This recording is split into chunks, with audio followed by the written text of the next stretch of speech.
Good morning, Ross. Good morning, guys. How are you? Fantastic, bud. Oh, wow. Yeah. I'm a little nervous now. Why? Just got a text message. T-Mac, Tom McCarthy, just landed at Philly Airport, got in his car to drive home, and he's listening. So he wants me to speak clearly. Ooh. We got the big guns listening. Team, I hope you guys don't ask me any baseball questions now that Tom's listening. I love Bader too, by the way, and I'm Shout out mad to about Tom. that. Yes. It feels like they had more room. They've excluded my guy. I really am kind of excited about Justin Crawford, though. So I'm conflicted here. It's the Marsh thing, John. I have a heavy bias It's towards the Marsh anybody thing. that's ever spent any time in Reading. So, like, I love Andrew Painter, Justin Crawford, Sure. anybody that came up through our system and Sure. spent time in Reading, I don't blame Reading you, man. Phillies. You played for I the like Reading that guy. Phils. Yeah. There you go. All right, Ross, let's talk not about Reading, but the Raiders and the Eagles. And obviously it was a great win, not in that they beat a great team, but they convincingly beat them. How much stock do you put in how the Eagles played and what it means moving forward? Or was that team just so freaking horrendous that you don't put a ton into it because that team was that bad? I put a decent amount into it because the week before, they only lost to the Broncos by a touchdown. And I know, they kicked the field goal late or whatever, but the Broncos have the best record in football. And they beat the Raiders 24-17 literally a week before. That game was not even competitive. The Raiders had 75 yards. I guess my big takeaway, too, would be two things, Joe. Number one, the Eagles' defense is good enough to win the Super Bowl. No question. They are. Yeah. So if they can get enough from the offense, this could be a defensive-led Super Bowl team. Yeah. I look at the NFC, and I think the Bears aren't going to the Super Bowl. I think the Seahawks are really good, but that would surprise me, especially if they have to Sam win Darnold three. seems like he can mess it up again for them. Right, and 3 road playoff games, although tomorrow night is huge between the Seahawks and Rams. I just think the Eagles, with the way the defense plays and that their offense can give them enough, which they showed they could the other day, that they can get back to the Super Bowl. I also, though, think, Joe, that if they went down to Washington on Saturday and they lay an egg or somehow lost that game, everything that happened on Sunday is irrelevant. Any positive vibes come. I mean, they'll still win the division probably, and they'll still be the 3 seed probably. But if they go down, I think this is a sneaky big game. If they go to Washington, take care of business, win by 2 scores, now we're starting to get some momentum heading into the postseason. They go down there and they let Mariota beat them. It's almost like the Raiders game didn't even happen. Yeah, well, listen, I mean, It does feel important. It does feel like an important stepping stone. And I know you say teams never look ahead to the next game, but we got the Bills here. I hate to look ahead. Someone is looking ahead. Someone is thinking on that staff, on that coaching staff, what's the best way to transition from one week to the next Like that's a huge game for the Bills. Well, I'll couple all the games together. I don't view them, and this is rare because normally coming down the stretch, we're all thinking so much about seeding, trying to make the playoffs and where you seed it. I don't think much in terms of seeding right now. I just think in terms of how good are the Eagles and what will that mean come January. Because, I mean, Ross, the reality is they're either going to be the 2 or the 3 seed. And by the way, there's a big difference. I'm not saying there's not. 2 seed, you get to host that second round game. 3 seed, you don't. But with that said, I mean, I view it more through the prism of how good is my football team. Put another way, how good is my offense? Because, Ross, I'm with you. I think the defense is ready to go. Now, by the way, I want to play some audio. 75 yards. I mean, 75 yards, no matter who it is against, you held a team to that few, to that little production. You are legit. And with the exception of 1 or 2 games, for most of the last month and a half, they've been outstanding defensively. And you know what else the big takeaway is that I hope you guys have been talking about? They have really incorporated some new things offensively the last 2 games. Back-to-back games. And what I love about that is I don't care how talented you are.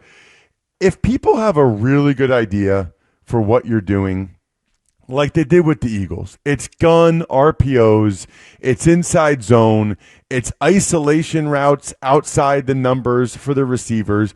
People really had a bead on what the Eagles were doing. The Chargers game, they moved it very effectively. Obviously, the turnovers were a disaster, but they switched up the route combinations, more crossing routes, more rub routes. Guys were open. They were moving it. And then this past game, 30 snaps under center, which John and I have been begging for, because now that's the most snaps under center in the Sirianni era. So now, let's say you're playing defense against the Eagles.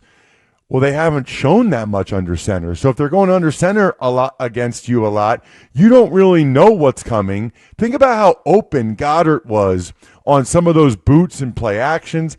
Obviously, I thought some of the stuff they did with the shovel pass was cool. I am encouraged that they have an awesome defense and that they realized what was going on offense wasn't working. They had to change it. They are changing it. And I think the combination of those two things gives them a chance to make a legit run here. I agree with that. All right, Russ Tucker with us here. I want to play some audio related to Jalen and him getting dinged up the other day. Two things. First, Sirianni yesterday, and then Hurts, what he said later in the day. So Sirianni was on with us. He certainly didn't like where I was leading with the question. I thought it was reasonable. I guess he didn't. Here's us with Nick Sirianni yesterday. The ankle and the knee, he got, kind of rolled up there underneath his own body on that moment. I know for Saturday you're not going to tell us, but which one are you talking about? Jalen Hurts, I should say. Jalen Hurts. Yeah. No. Are you talking about the play near the end? Yes. His second to last play when he had the ankle or knee or both. Is he going to practice today? You guys are speculating there a little bit. He came in and threw a dime the very next play for a touchdown, and then he came out because of the lead that we had. So we looked through everything, and we're walking through today just because it's a short week. Looking forward to a really good practice. So you know what's classic about that exchange? He's telling me I'm speculating. I'm just leading up to asking him if he's going to practice, and then he didn't answer the question. I know. By the way, there's a reason why we speculate. Well, you don't answer the question. He wasn't on the injury report. No, so I was going to get to that, but the point is when we had that exchange yesterday, that was prior to us knowing whether he was on the... I'm just saying it was a little annoying because it's like, you're not going to tell us he's going to practice or not, so what choice do we have but to speculate? I think it's, I don't know. James, is that crazy talk? No. And also, it's the single thing that every single Eagles fan was thinking about and talking about. Like, it was the number one thing we wanted to know was how is Jalen? Number one. Right. So, no. I don't think it was speculating. The guy was holding his knee. And the other thing, too, we played the audio with Pam Oliver. He's like, I don't know. Well, I'll be okay, but we don't know. Right. What else are we supposed to do? I thought the whole thing was kind of bizarre. But anyway, good news. He feels fine. Let's listen to Jalen Hurts. Yeah, so just so you know, Eagles had what they call a walkthrough yesterday. It's not a full tilt practice. So you get an estimation of whether they think if they had a full tilt practice, whether guys would have practiced. They had Jalen fine. Like he would not have been held out. But Saquon would have been a did not practice on the basis of a stinger. So that's something to be aware of with the Eagles playing a game in 3 days. With that said, let's listen to what Jalen said to the media yesterday about how he's feeling. Hearing the effects from that hit at the end of the third quarter? No, I'm fine. So there you go. Let's let him be tough. I think this is awesome. This is part of why he is a guy who can elevate his play. Even when he's dinged, he can go out there and get it done. Well, I agree with what Shields said, though, earlier.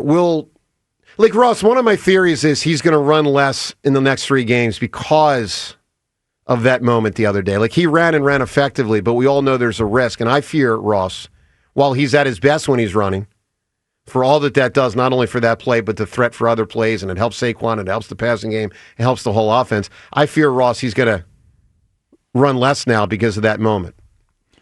I think you're 100% correct. I think they're going to dial it back. Yeah.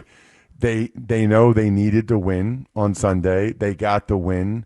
They really only need one more.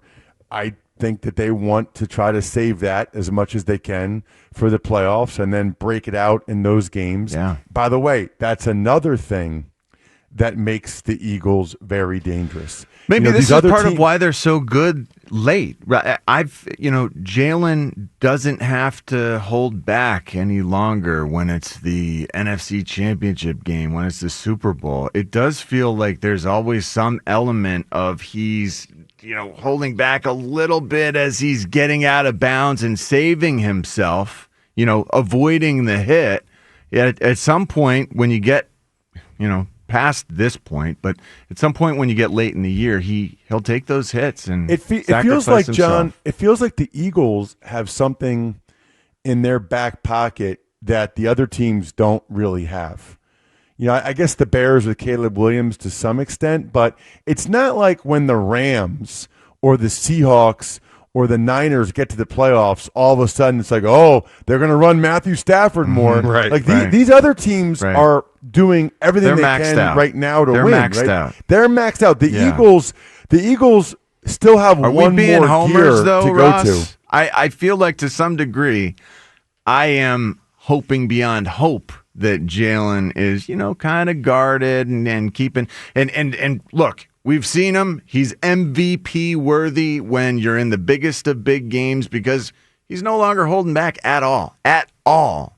Maybe we can hope for that. Well, I'll say this, Sean. Just so perspective here, I think Jalen's longest run last year was the first drive touchdown against Washington in the NFC Championship game when he capped it, went to the right, and went for about 45 yards for a touchdown. That would fit with this concept. This narrative that do it more often when he looks like he's holding back, doesn't he? Yes. Remember, 1,000%. This was 2 weeks ago, 2 weeks ago, whatever it was, when he exploded in overtime. Yeah. I almost lost my mind. I'm thinking, why does he look so much faster there? Why is he holding back the rest of the time? Has he had a year yet where he hasn't missed a game or two?